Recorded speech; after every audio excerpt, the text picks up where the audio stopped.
মালায়ালাম সিনেমার living heartthrob Dulquer Salman আবারও social মিডিয়ায় আগুন লাগালেন, কারণ তার আসন্ন action thriller cinema I am গেমের ফার্স্ট লুক পোস্টার এখন নেটিজেনদের হট টপিক।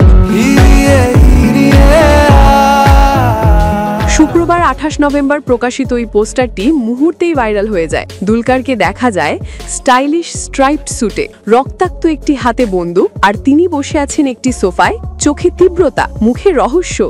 তার চারপাশে রয়েছে অদ্ভুত সব চরিত্র, যাদের উপস্থিতি স্পষ্ট করে দেয় এই গল্পের ভেতর লুকিয়ে আছে অ্যাকশন, রহস্য আর ডার্ক থ্রিল। ইনস্টাগ্রামে পোস্টার শেয়ার করে দুলকার ক্যাপশনে লিখেছেন, তৈরি তো? আর এতেই শুরু হলো সোশ্যাল মিডিয়ায় ঝড়।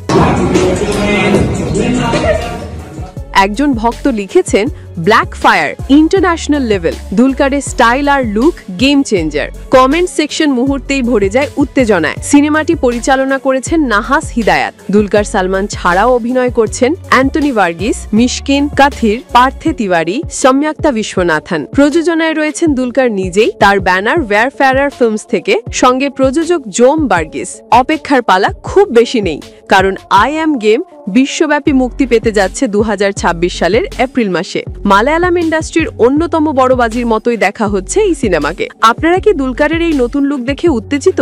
আপনারা কি মনে করেন, আই অ্যাম গেম কি মালায়ালাম সিনেমার পরবর্তী গেম চেঞ্জার হতে যাচ্ছে? কমেন্টে জানিয়ে দিন।